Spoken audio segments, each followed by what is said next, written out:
Good afternoon and welcome to You and Your Business with me, Alec on 103.2 Dublin City FM. Each week I invite an expert from the world of business to share their knowledge, insights and tips to help you with your business challenges. If there's a topic you'd like discussed, or perhaps if you can make a contribution, please email me at yourbusiness@dublincityfm.ie and perhaps we'll be having a chat here one day soon. My guest today is the founder of Kangen Living. He's an investment risk analyst by trade with a background in the financial sector, and he's past president of Business Network International in Drumcondra. I'm delighted to welcome Oliver Zamaradi to the You and Your Business studio. Hi, Alec. How are you? Great. Well, as I do with all my guests, I take them back to their last year in school. Had you a plan? Were you going to be traveling? Were you an academic, or maybe you just didn't know? Yes, back in school. I guess I enjoyed school. I done pretty good in school with regards to, my schoolwork and grades and all the rest. But to be very honest, I didn't have a clue, Alec, what I wanted to do after school. I thought about it every year, and I just didn't have a clue. And the careers in school didn't help. So yeah, I didn't have a notion what I was going to do. All right. Well, I suppose we have to do something. Was college on the cards to do something there, or were you just going to roll up the sleeves and get involved in business of some sort? I was in two minds actually. Look, to be honest, I thought that especially parents at the time, it would have been a waste not to use, I guess, the hard work that you're doing and the results that you got, and waste them not to put into college. And for me, what I did know was that I wanted to be in business of some sort. All right. Business for myself. Now, I guess probably lack of mentoring at the time. I didn't know how to go about that, what to do there, how to enter the world of business. And Right. so I done it through college, business and finance. All right. And how did you find that? I mean, in terms of giving you the tools for your future ambitions. I would say it it gave me a lot of tools, but I do say that it catered for giving me the tools to be a good worker in a company, in a corporate company, if you like, rather than giving me the tools to go out on my own. All right. And what were the gaps that you found there, for example? I mean, I'm sure finance would have been an integral part of the curriculum, but what was sort of missing from it? I think that, you know, when it comes to entrepreneurship and going in business on your own, you really need to have, I guess, a lot of skills that will depend on yourself, a lot of mindset skills. Sometimes it's not even technical skills that you need, but you need the right mind frame for it. And you need to be able to, be put things in action. You need to be able to, be self-dependent and not waiting on someone to tell you what to do or have a system in place for you. You need to have an idea and be able to put it into market, to talk to people and things like that. And it didn't focus a whole lot on that. Well, there Right. was actually one course I remember, New Enterprise Development, I believe it was called. Right. That was actually about creating a product or service from scratch and trying to bring it to market. I Hmm. absolutely loved that subject. Loved it, loved it. And so, you know, anything like that was where I shone, because I could really bring my creativity and I guess kind of the entrepreneurial bone that I had in me. Right. Okay. So while you have these ambitions for the future, you are going to have to do something. So where did you head off to start earning a living? Yeah, well, like I said, I graduated, and uh, even right before I graduated, I had done a work placement, I guess, a full year in Enterprise Ireland, and that was really my first step into the working world, if you like. I've had previous jobs before that, but I would say the kind of the real mature job, if I can call it that. But do you know what? That was actually great. That year was absolutely great because Enterprise Ireland again is focusing on helping entrepreneurs or business owners who have kind of exporting capabilities with their products and services, supporting them, funding them. So I got a really good insight into that world, and that was kind of really the first stage and I was part of kind of like the grants department there, where I kind of helped support them get their applications All right. Yeah. and qualify for their grants. So I got to sit at a lot of pitching tables, Dragon's Den stall, where they came in and pitched their products and services. And I really, really found that experience fulfilling. That was really good, actually.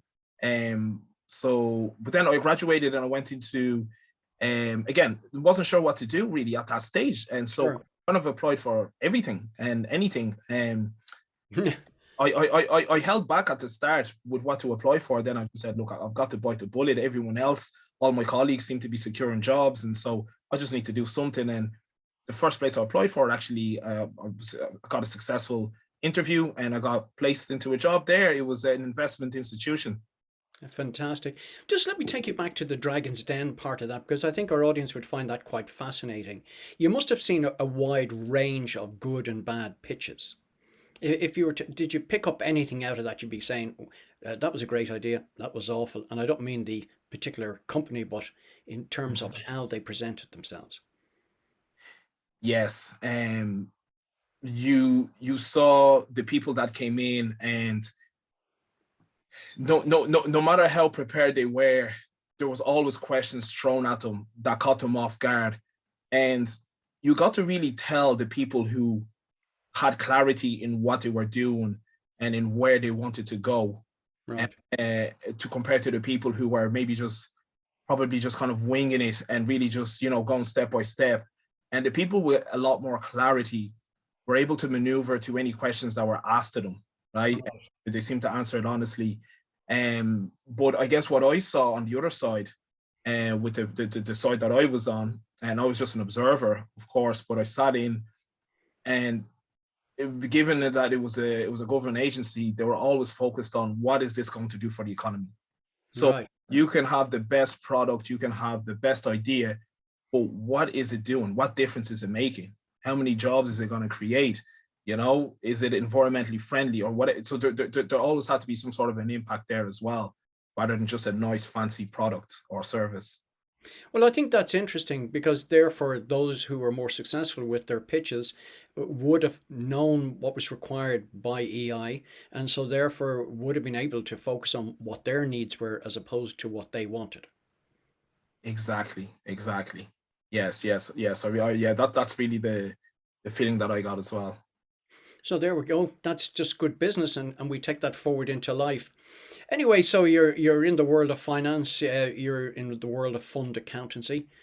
How are you enjoying that, and how long were you going to be staying there? You know, I'm the type of person that I tend to enjoy everything I do. I tend to see the good in everything I do. I tend to be able to get along with something, and if there's something that needs to be learned, I like trying to learn and figure it out and things like that.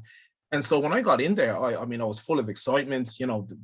I got on with people and I got on with my work. I worked hard and I had an opportunity to upskill, and I liked that. So I took that opportunity. I went to study to become a chartered accountant, and I was doing that through my work as well. And while that's a positive attribute to have, it can have a negative side effect as well, because it means that you might get too into something without thinking where you're going with it, and that's what was happening. That's what was happening, and I think that right around the time there was a lot of kind of changes in my personal life with family and all the rest. My father had got ill at that stage as well. Sure. And I think that him being the man of the house, him being the person that kind of took care of everything, you kind of feel like everything is okay because you can just get on with what you're doing, because you can always support the house and everything else, but there's a base there. And things became rocky, and I really kind of had to step up a bit to take a lot more responsibility. And it was right around that stage, when I really started kind of really assessing our situation, my life, where I'm going, what I'm doing, why am I doing this? Am I giving myself the permission to do the things that I've always wanted to do? Or because when you see something like that happening to your father, you think, well, here's a man that you thought would kind of live on for a while. And, you realize, look, that might happen to you one day as well. Or are you going to look back and say, Were you happy with what you done? And So so it refocused you. it refocused me. Yes. Yeah. And if you're just joining us now, you're listening to You and Your Business with me, Alec Drew, on 103.2 Dublin City FM, where my guest today is Oliver Zamaradi. And we're just talking about where sometimes something happens in your life to help you refocus and sort of reposition yourself looking forward. I mean, in terms of your father, he was heavily interested in accountancy, but also wasn't tying you down to go through all the exams. I think he was a bit more flexible, if I'm not mistaken. Yes. My father was I would consider my father a person that I basically got a lot from, right? But I have to be honest, it was actually indirectly, All right. right? He was more of an old school guy, where he didn't really sit down with you and really kind of emotionally went through what you need to do in your life. And as a kid, it was kind of just like, look, you need to do this, get on with it, and whatever else. There wasn't. So what I picked up of him was more indirectly, Right. observations, growing up, subconsciously, different things like that, seeing his work ethic and how hard he worked, and that translated into me as well. And so that's what I would say. Yeah. So, okay, around the time you were involved in sort of fund accountancy, your father's now ill, you get a chance to refocus. So, what did you do at that time to refocus? Where were you going to position yourself next? Yeah, well, at the time, we were doing a lot to help my dad, right? Mm. And doing a lot to help my father, and so even different things to help with his health. So I mean, with me and my background, I mean, health and wellness was always the big thing. I was big into sports, so Yeah. I always enjoy taking care of myself, and whether it came to nutrition or fitness or whatever it was. And so we did try to help my dad a lot. And a family friend came over at the time, I remember, and he passed him over some water to drink. And he's like, Right. no, he's in bad health, he's not eating well, his digestion is pretty bad. Get him to drink this, it will help him. And we gave it to him thinking, sure, what's the worst that could happen? I thought all water was the same. But we did notice sudden changes with him. It was very sudden changes with him, and things like he was able to actually consume it easier. He was able to go to the loo a lot more, and his bowels had started moving. And so we kind of lost contact with that person at the time, and it kind of got pushed to the side. We didn't really think too far into it from then, but it was always on my mind. What was that? I always had an interest in that. And and the reason why I bring that story is because, in my working life, in my career at this time, I had started coming into self-development, coming into, really kind of thinking a bit more into taking different risks and so forth. I know a friend had actually approached me and asked me to, if I was interested in starting in his area of work. I guess he had been asking about me and he thought I was the right fit. And so I done that. I made that jump into another area in finance, right? But behind that, again, we, my, I was expecting a child at the time as well. And, we were moving into a new home. But that's when I really started looking back into this water that was actually provided to us from my dad. Because at the time I was drinking a lot of water. I was drinking, I think, Evian. We had moved from tap water a long time ago. I was drinking Evian bottles of water because that was supposed to be the best at the time, I thought. And I could drink anything from 4 to 5 liters of water. And I started thinking to myself, this is kind of adding up. It's not really cheap here. And I was kind of thinking, I'm using about 10 bottles of plastic a day. That's when I started kind of really reassessing that, looking into that. And I knew I had a child coming into the world, and I wanted the best for her as well. So Hmm. I looked into it seriously, and I've kind of done the maths, and I just realized that, you know what, this is going to be a more this investment should have been made a long time ago. So we got one for our own house, which is basically a healthy water ionizer, right? That produces electrolyte reduced water. And if I had to get scientific with it, but so we started using that, and the difference that we experienced straight away was unbelievable. We started sharing it with my parents, and we started using it for a lot more things around the house, and I was kind of blown away with it. And so I started looking into it a lot more deeply, because a lot of people were asking me about it. I was sharing it with my friends, my colleagues around the place. And I kind of started attending workshops about it and so forth. And I connected with people in the industry within Ireland. And they had told me that this is actually has been going around for the last 43 years at the time. But it's pretty new in Ireland, and they're looking to expand, and they're looking to get connected to kind of positive, like-minded people that are kind of advocates of it, just like myself, and to grow a business from it as well. And so I decided to grow my franchise-like business in Ireland from that. Right. So if we were to kind of look at the steps that sort of led to this, was number one, my father has been ill. I'm introduced to this particular product through a relative. I suddenly discover, well, okay, that's working for me. However, the path I'm taking is not really sustainable because I've an interest in not alone my finances, but also the planet. So this has sort of led you to where you are with this particular product, which you can share with people, tell them what it is, and why you think it's different to others that are out there that would compete with them on the marketplace. Yes. And what I got to find out was that, you know, one thing that is really not focused too much about, and because it's probably just taken for granted, is the sort of fluids that we take into our body, right? And our bodies are made up of 70% water, right? And you can go for days without food, but you can only last a very few without water. And the types of water that were like in many years ago, water was at its purest, really, right? And most waters that we get now are usually tampered with, whether it comes in through the tap. And look, it's necessary for it to do that because they need to clean it with certain chemicals, chlorine, lye, and all the rest. But that has an adverse effect on the body over time as well. And you have things like your well waters and so forth as well. If you still have a good well, you're doing good. But at the same time, most wells are kind of polluted due to industrialization, basically. So what this is really bringing back water the way it was supposed to be, right, from source. So when you go to places like the glaciers, and you go to certain places in the world like the Hunza valleys, where it was tested to have the best waters, and that's what this recreated: water the way nature intends it to be.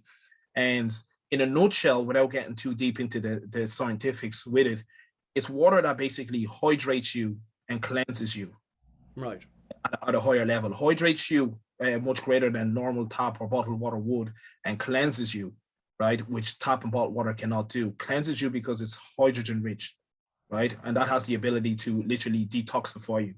And what I got to realize was that this is not a new thing. So before I actually partnered with the parent company, I actually really went deep into researching this, and places like Publication Med, Google Scholar, all my peer-reviewed articles, because I didn't trust Google or my YouTubes. I wanted reliable sources. And what I saw was that this hydrogen-rich water, electrolyte-reduced water, has been around for a while. And the company, we call it Kangen water, right? Kangen water is just a brand name from the company, but what it is actually the electrolyte-reduced water and hydrogen-rich water.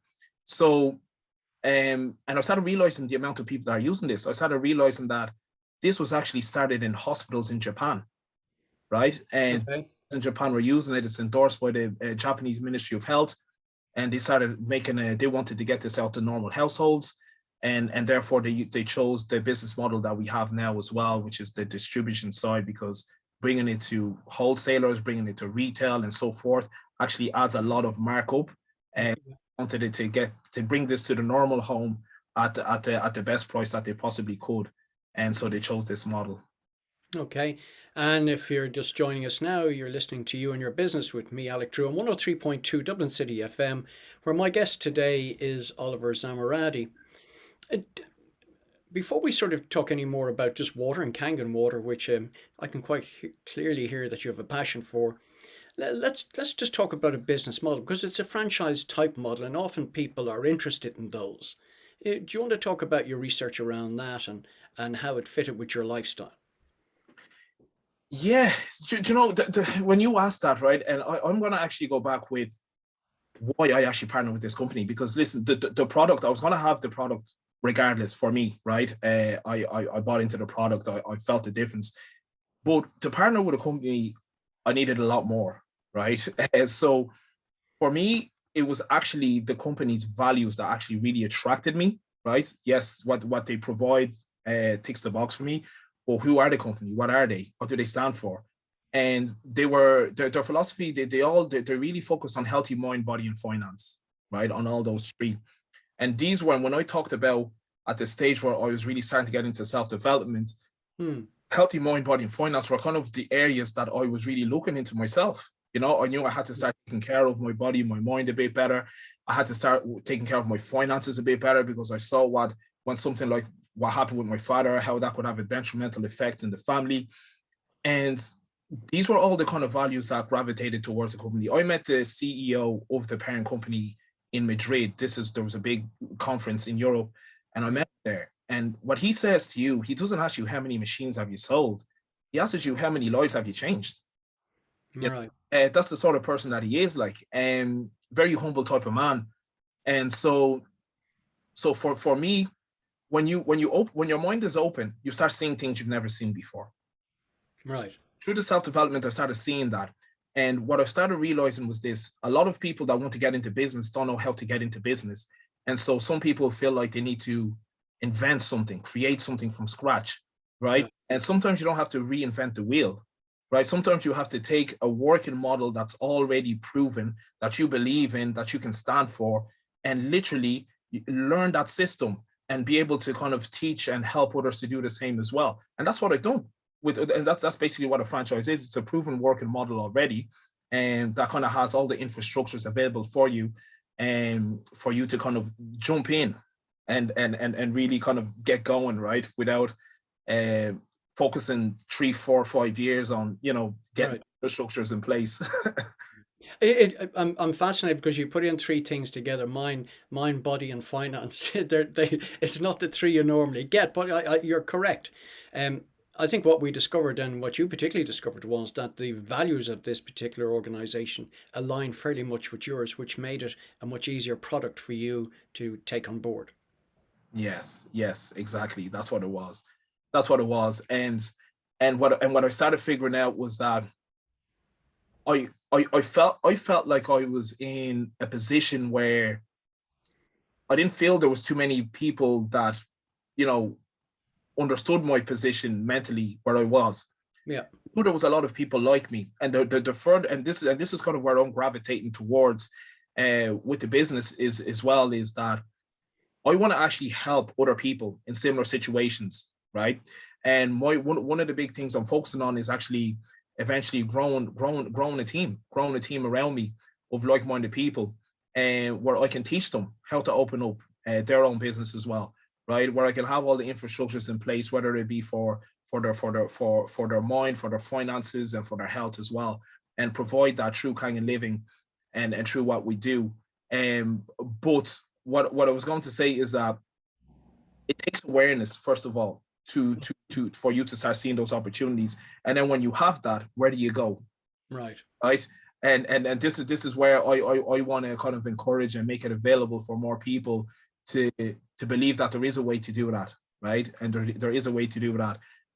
So yeah, that's kind of like the current moment. I think it's quite interesting because I'm often interested in joining the dots along with people's path and their career. So, for example, you saw the pitches in EI. So probably you saw those who had a genuine passion and had values for their particular business being able to overcome the more difficult questions, whereas those who were more just financially intent and focused on themselves only struggled. Yes, exactly. And that's exactly it. That's exactly it. And I think that, and another thing that I found, I guess, with EI was that, I was at the back of a lot of phone calls of people who were, really dependent on the likes of these grants and so forth in order to actually help their businesses. So a side that it showed me was the side that you don't really see. People think that open up your business is, it's nearly certain, like, I know for a lot of younger people, it seems attractive to do that, right, at this stage, but Sure. they don't see the hardships that you will have to go through. I won't say have to, but you always usually will have to go through. And I got to see that as well, actually. I got to see people really struggling and their business on the verge and on the sideline of a decision for a grant, you know. And so it kind of prepared me as well in that, like, you know, well, like this is a serious game. Like when you come in, you make this decision, and you know, there's a lot more responsibility and a lot more at stake. Yeah, so I mean, really, what you're talking about, a good way to help yourself along the line is to find something that you're particularly passionate about, and then you can invest yourself, knowing that these hurdles will come, but you'll have that extra energy to get you over them. Exactly, exactly. And that's what I always, yeah, that's what I always say. And I always say that, like we, you know, this is one thing that I've used to help me, right, is, so like I said about the pitches, you're coming in and you have, you're coming in and you have, it's the people who had basically a certain vision of where they were going, of what their products or their services were going to do and have an impact. And I always say you can have a vision. A vision pulls you towards it, while pain pushes you, right? And people can have either. And if you, I felt like I had both, right? I had a bit of pain behind me with my personal situation that I wanted to get out of, and I had to keep walking, because if you stand there, you know, you're going to burn.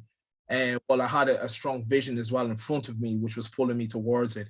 And I think that preferably have a good vision so that you don't have to depend on the pain.